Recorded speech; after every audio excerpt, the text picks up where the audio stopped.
Bom dia, começa agora mais um Infomoney na Bolsa, seu giro diário de notícias de toda manhã, nessa terça-feira, dia 11 de agosto.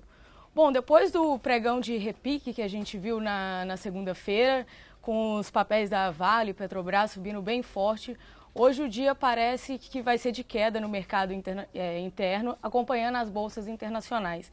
Depois que a China anunciou numa medida inesperada pelo mercado, a desvalorização do Yuan para o menor nível em 2 décadas. A gente já vê o Ibovespa futuro reagindo hoje à notícia, o índice estava caindo 0,5, vamos ver se segue esse movimento. Só um minutinho.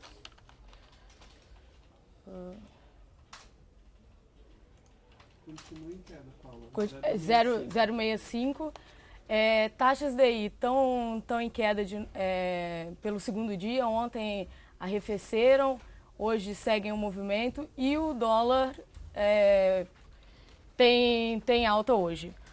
Bom, na China, o Banco do Povo chinês desvalorizou a taxa de referência do Yuan ante o dólar em cerca de 1,9%, representando aí a maior queda em um dia do Yuan desde janeiro de 1995.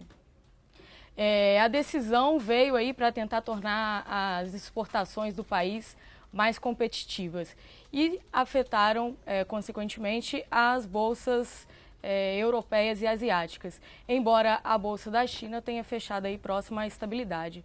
Na Europa, os ativos caíram também depois de dados da economia alemã mostrarem não virem tão bons quanto o mercado estava prevendo. Na Alemanha mostrou aí o índice de expectativa da economia da Alemanha caiu para 25 em agosto contra 29,7 em julho. O movimento hoje no mercado internacional de commodities também é de queda. A gente vê ali um leve recuo do minério de ferro, caindo 0,3%. Petróleo também recua 1,7%, com notícias de aumento de produção do Irã. Lembrando que o preço do petróleo aí tem sido um grande balizador das ações da Petrobras nos últimos dias. Sem muita referência no noticiário interno, o papel acaba oscilando bem ao comando aí do preço do petróleo, né? Vamos ver o que já abriu na Bolsa, 10 horas agora, vamos ver o que já começa a aparecer aqui. Vamos ver, primeiro sinal do Ibov, mostrando aí um leve recuo, né, com os papéis ainda abrindo também, né? Vamos ver, índice cai no 0,21, mas lembrando que, vamos ver, acho que Petrobras ainda está em leilão, Vale segue em leilão. Bom, o dia começando ainda, vamos passar para os destaques políticos e depois a gente volta aqui para os destaques corporativos. Bom dia, Marcos. Bom dia, Paula. Bom dia, investidor. Assim como no domingo, aliás, ao contrário do que domingo teve na reunião da Dilma de última hora, no Dia dos Pais, com ministros importantes do governo, ontem a Dilma se reuniu com lideranças do Senado e 21 ministros, né? Foram 21 ministros e 43 senadores. Chamou a atenção a ausência do presidente do Senado e do Congresso, Renan Calheiros, e Delcídio Amaral, senador do PT, líder do governo na casa, né? Ficou acordado até, chegou-se a alguns avanços, como o Senado ser uma casa revisora aí da Câmara, né? Na medida em que a Câmara se torna um ponto de um foco de oposição ao governo, o governo tenta se aproximar um pouco mais do Senado e fazer com que o Senado seja, nas palavras da Dilma, um poder moderador, né? Fazer esse balanço para tentar pelo menos amenizar as eventuais pautas bombas que possam passar pela Câmara, né? De qualquer forma, o Renan Calheiros foi enfático em dizer que isso não basta, né? Você precisa também ter um mínimo de apoio na Câmara, porque não dá para o Senado barrar tudo que passa pela Câmara. Também é bastante importante, o destaque aí do dia foi o Renan se comprometendo a votar a pauta das desonerações, que era algo que ele não havia se comprometido antes e criticava, né? A pauta das desonerações é a última do ajuste previsto para esse ano, né? O último grande pacote por ajuste do Levi, só que condicionou essa aprovação a apresentação de uma agenda Brasil, que eles chamaram, né? O presidente do Congresso levou ao Planalto ontem uma lista com 28 propostas como contribuição do Congresso para a formação de uma pauta geral para o país, melhorar a questão da governabilidade e promover um pouco mais de estabilidade econômica, né? Entre elas, eu vou listar algumas aqui: o aperfeiçoamento do marco regulatório das concessões, regulamentar as terceirizações, revisão do marco da mineração, aprovar a lei de responsabilidade das estatais, reforma tributária via PIS e COFINS, repatriação de ativos financeiros, regulação do imposto sobre heranças, ampliação da idade mínima para aposentadoria e aperfeiçoamento do marco jurídico e modelo de financiamento de saúde. Eles pensam até na hipótese de uma cobrança diferenciada do SUS, lastreada na faixa de renda da população, né? Dependendo da faixa de renda, tem certo pagamento. Isso seria uma experiência proposta aí pelo Congresso. Levi, que conseguiu um acordo aí com o Renan, além da questão do compromisso de colocar em votação a pauta das desonerações, conseguiu também chegou-se a um acordo com relação à correção no imposto de renda, né, o ajuste no imposto de renda. Né? Antes o governo havia vetado uma proposta de correção de 6,5% na tabela de imposto de renda, que geraria, na verdade, um gasto a mais aí para o governo acima das expectativas iniciais dele, mas ele corria o risco do Congresso derrubar esse veto. Agora, a tentativa, desde uma medida provisória anunciada ontem, é fazer com que haja uma tabela escalonada de correção, né? Entre 4,5% e 6,5%. 6,5% para a população de mais baixa renda e 4,5% para a faixa com maior renda, né? Para tentar ter uma correção um pouco não tão distorcida e que não prejudique os menos favorecidos e ao passo que não prejudique também a tal ponto as contas públicas, né? Além disso, teve uma discussão aí, uma questão sobre reforma ministerial, né? Só que foi por fora aí nos corredores aí entre os senadores presentes e alguns ministros, né? Os senadores alegam que é importante uma reforma ministerial, visto que o governo perdeu boa parte da base, pelo menos na Câmara, né? Como ficou provado aí na última quarta-feira, uma votação importante que vai trazer ainda muita dor de cabeça para o governo.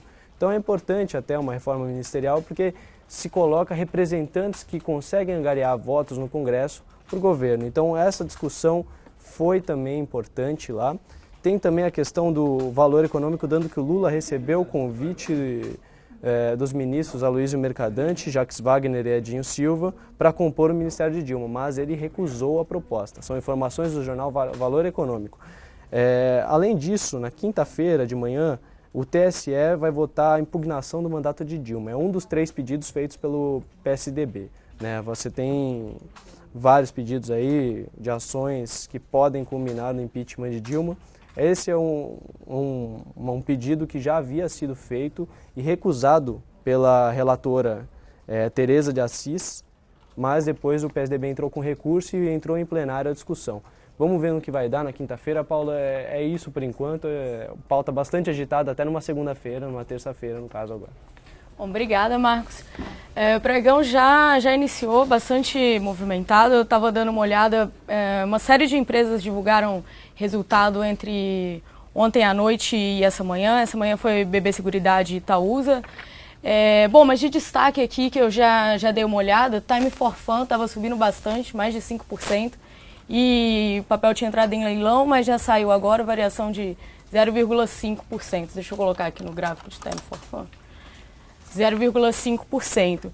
O resultado foi bem visto aí pelo mercado. Bradesco comentando que a companhia teve bom balanço e em trimestre que ele comentou aí silencioso. Os resultados confirmaram que a companhia atingiu um ponto de inflexão, já que terminou o contrato que perdia dinheiro aí com o Circo de Solé, enquanto fez operações mais eficientes, né? No trimestre, a companhia registrou um lucro líquido de 2,2 milhões revertendo o prejuízo de 419 mil na comparação com o mesmo período de 2014. BB Seguridade também foi um outro destaque de resultado positivo nesse segundo trimestre. A companhia fechou o período aí com um lucro líquido de 1,2 bilhão de reais, alta de cerca de 44%.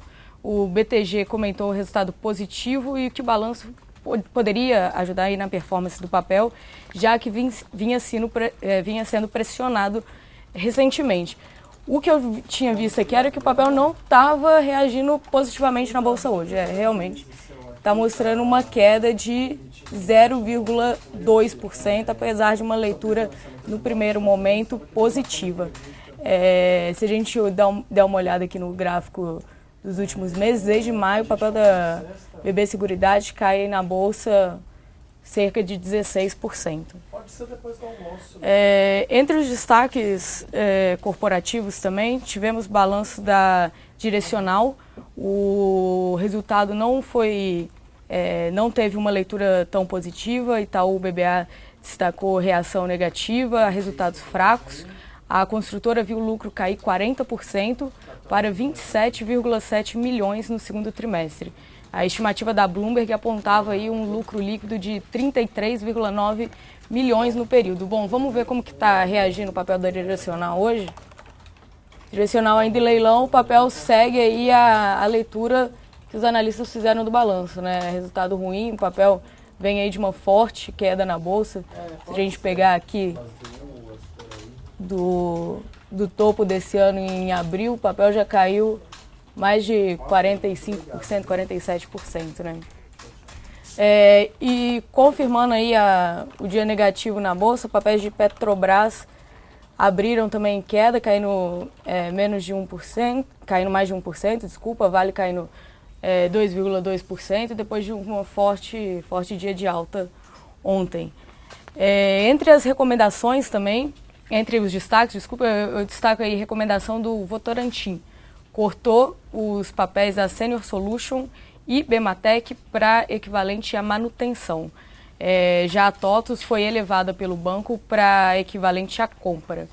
Vamos ver se o papel da TOTVS dá algum respiro hoje.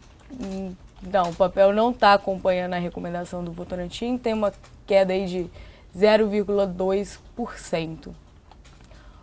Bom, de destaques corporativos do dia é isso. Bom, a gente fica aqui com mais um Infomoney na Bolsa e aguardo vocês antes do pregão da quarta-feira. Até mais.